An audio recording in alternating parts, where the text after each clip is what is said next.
Olá, tudo bem? Tá dando início aí a mais uma aula, língua portuguesa e produção de texto.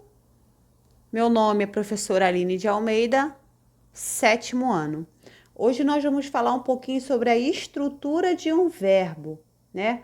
Peço que desde já abram seu livro na página 27, que vou falar das particularidades desse verbo, ok? Primeiro eu vou ler aí o conceito de estrutura dos verbos. Nas aulas de língua portuguesa, você estuda sobre os verbos, tanto na fala quanto na escrita, e aprende como eles são utilizados, não é mesmo?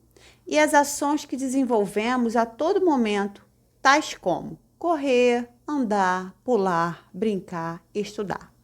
Todas elas representam os verbos, mas, afinal, você tem curiosidade em saber quais os elementos que os constituem?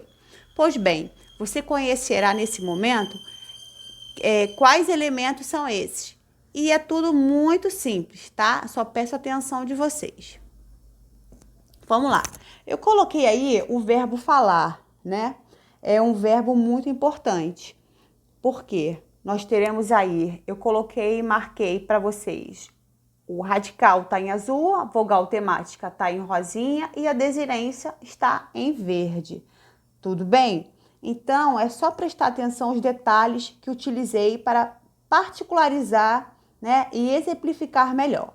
Nesse exemplo aí, eu vou falar um pouquinho sobre o verbo falar, que eu flexionei o verbo no presente do indicativo, né? Que vai ficar eu falo, tu falas, ele fala, nós falamos, vós falais e eles falam. Agora eu vou pegar a parte do verbo que não sofreu alteração, tá? Como é que eu faço isso, professora? O verbo é falar. Se eu tiro a terminação desse verbo, que no caso é o ar, né? Que é um verbo de infinitivo, de primeira conjugação, fica só o quê? O fal, não é isso? Vai até o L. Observem aí que esse verbo, ele é de infinitivo, né? Que quando eu tiro o L, esse verbo fica só o FAL. Então, eu vou verificar se esse verbo, se ele se modificou ou não em suas flexões, tá? Então, eu tenho aí eu, tu, ele. Primeira, segunda e terceira pessoa do singular. Bem, não sofreu alteração. Agora, eu vou ver essas pessoas no plural, né? Primeira pessoa do plural, nós falávamos, vós falais, eles falaram. Bem, eu tenho primeira, segunda, terceira pessoa do plural, também não teve alteração, né? Nesse radical aí, nessa palavra, quando eu tiro a terminação AR. Quando não há essa modificação, quando não sofre alteração, eu vou chamar de radical, tá? Que é a parte que não sofre a mutação, né? Não sofre a mudança quando eu flexiono esse verbo, tá ok? É a parte que nós chamamos que é imutável, tá? Então, todos esses em azulzinhos aí é o meu radical. Professora, como é que eu faço para achar o radical? Simples, eu pego o verbo na sua forma nominal. Quais são as formas nominais do verbo? Infinitivo, particípio e o gerúndio. Infinitivo terminados em R, particípio regular ido, irregular ado e gerúndio terminado em NDO, ok? Então, eu tiro esse verbo aí, na sua forma nominal, falar, tiro esse ar e fica o quê? O falo. Então, pode ver que todas as vezes que eu flexionei o verbo, tanto na primeira, segunda e terceira pessoa do singular, primeira, segunda e terceira pessoa do plural, não teve modificação, continuou todos iguais. Então, quando não há modificação, não há essa mutação, eu vou chamar de radical. Tranquilo? Bem, vogal temática, eu vou pegar o meu verbo, né? No caso é o falo, né? Que vem do verbo falar, tranquilo? No infinitivo. Coloquei aí em rosa a vogal temática. Professora, por que não colocou na terceira pessoa do singular? Bem, porque a vogal temática, ela liga o radical à desinência. E aqui, aí na terceira pessoa do singular, fala, não tem nada depois do fala. Como no falo também, não tem nada depois. Então, a vogal temática serve para ligar, né, para fazer a ponte entre o radical e a desinência. Como nesses dois eu não tenho nada aqui que possa fazer essa ligação, né? Não funciona. Esse A não vai funcionar como desinência, porque ele indicaria o tempo, o modo, o número e a pessoa em que o verbo foi flexionado. Tranquilo? Professora, e desinência? Bem, a desinência ela vai ser aqui o que vai indicar o tempo, o modo, o número e a pessoa que o verbo foi flexionado. Eu coloquei aí em verdinho. Eu tenho aí o S, tenho aí o A, tenho o MOS, tenho o IS e tenho o M. Tá tranquilo? Então, bem, o falo, o O está sozinho, o S também está sozinho, o fala está sozinho, o MOS está sozinho, o IS também e o M. Então, isso vai indicar, né, o tempo, o modo, o número e a pessoa, tá? Que esse verbo está sendo flexionado. Bem, eu tentei trazer de forma mais clara, porque eu estava observando o livro de vocês e ele é muito detalhado, muito detalhado. E às vezes essa simples e breve explicação, de te mostrando aí quem é o radical, quem é a vogal temática e quem são as desinências, é mais fácil compreensão. Mas mesmo assim, leiam o livro de vocês, tá? Na página 27, que vai falar, 28 e 29. Lembrando a todo momento que eu estarei aqui à disposição para esclarecer as dúvidas, tá? Sempre, queridos, vai existir dúvidas. É normal, nós estamos no período de aprendizado. Por isso, a dúvida ela é sanada através da prática.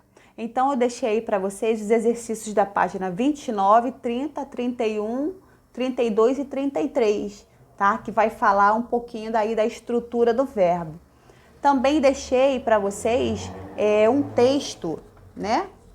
Que vai falar lá na página 36 sobre a influência da cultura indígena. Se vocês observarem, nosso livro tem muito texto, né? Muita interpretação textual e isso é muito bom, porque nós começamos a ter o conhecimento, né, do mundo, ter o hábito da leitura, né, ganhar esse hábito tão enriquecedor e assim começarmos a construir, né, na nossa mente as respostas, né, conseguir fazer a ligação, o que o texto quer dizer com as perguntas que o próprio livro fornece. Então, acho muito válido aí esses textos que o livro aborda. Então, façam aí também os exercícios da página 36, 37, 38 e 39, tá bom, queridos?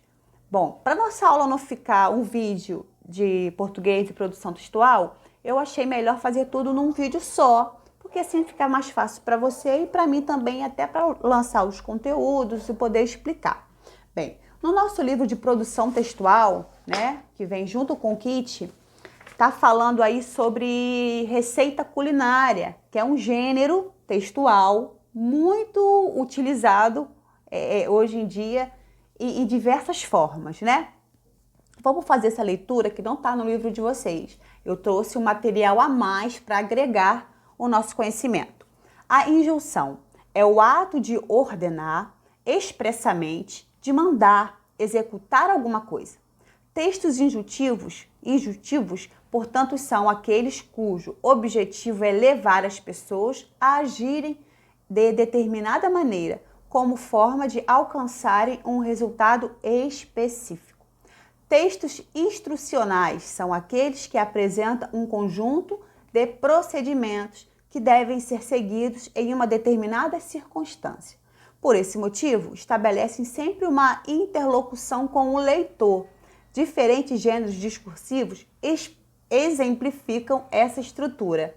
Quais são esses gêneros? Receita, manuais, regras de jogos, guias de sobrevivência, tá?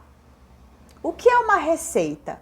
Bem, a receita aí tem como finalidade uma característica, né? Quais são as características? Título, ingrediente, modo de preparo, dicas, verbos no imperativo. Quais são os verbos no imperativo? O que são verbos no imperativo?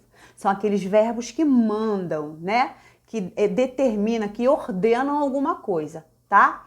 linguagem clara, direta e objetiva. Qual a finalidade disso? Instruir, direcionar a um objetivo, ok? Onde eu vou encontrar esse tipo de receita, professor, esse tipo de gênero? Livros de receitas, jornais, revistas, cadernos de receitas, embalagem de produtos e na internet, que é um meio mais utilizado hoje em dia, né? A gente quer fazer um prato, alguma coisa, não tem noção, a gente bota lá na internet, né? O que a gente quer fazer e ela vem passo a passo como seguir, né? E assim ter o resultado que a gente tanto está buscando. Então, a receita, elas têm essas 3 características, tem essa finalidade e tem aonde ter acesso a isso tudo. Tranquilo? É muito tranquilo essa parte do texto, de produção textual. Também não ficando só em minhas palavras, faça um exercício aí da página 12 até 36. Lembrando que o nosso encontro, né, a data, o dia que eu coloco o meu conteúdo para vocês, queridos alunos, é na sexta-feira. Então, toda sexta-feira eu vou estar trazendo a correção da aula anterior, mais a aula, né, a aula do dia. No caso, com exercícios novos, aquilo que eu abordei do livro em sala de aula. Tá bom? Até a próxima aula. Qualquer coisa, estou disponível para ajudá-los a esclarecer qualquer dúvida. Abraços.